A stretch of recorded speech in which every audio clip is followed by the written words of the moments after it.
எல்லாருக்கும் ஹாய். நான் இன்றைக்கி ரவை வச்சு மசாலா பூரி செய்ய போகிறேன். இப்போ அந்த பூரி எப்படி செய்யுதுன்னு நம்ம பார்க்கலாம். அதுக்கு நான் 1 கப்பு ரவை எடுத்துருக்கேன்.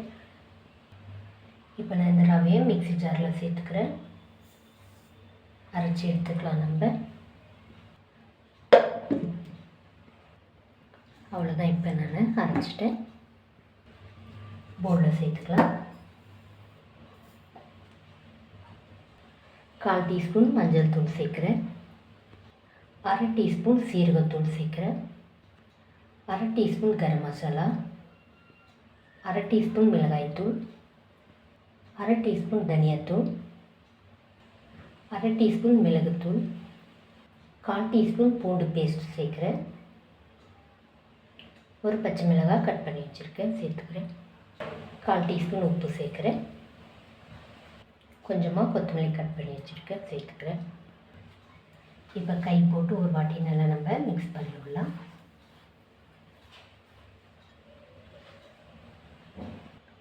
இப்போ நான் நல்லா மிக்ஸ் பண்ணிவிட்டு 1 டேபிள் ஸ்பூன் எண்ணெய் சேர்க்குறேன். எண்ணெய் சேர்த்து நல்லா மிக்ஸ் பண்ணி விடலாம்.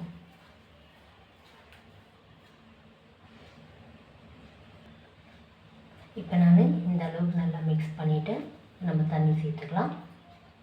கொஞ்சம் கொஞ்சமாக தண்ணி சேர்ந்து நல்லா மிக்ஸ் பண்ணி விடலாம்.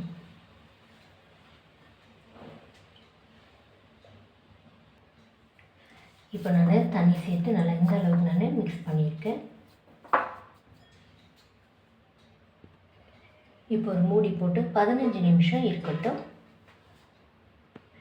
அவ்வளோதான். இப்போ 15 நிமிஷம் ஆயிடுச்சு. ஒரு வாட்டி நம்ம மிக்ஸ் பண்ணி விட்டுக்கலாம்.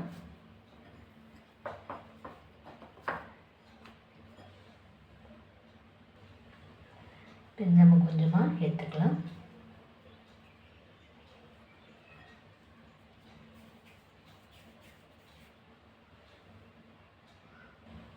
அவ்வளோதான். எல்லாம் அப்படி நம்ம உருண்டைகள் பண்ணிடலாம். மேலே கொஞ்சமாக எண்ணெய் தடவிக்கலாம்.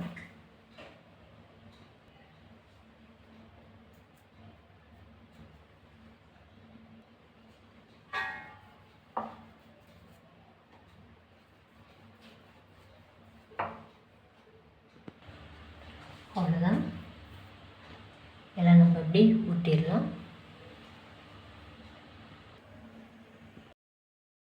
இப்போ எண்ணெய் நல்லா காஞ்சிச்சு.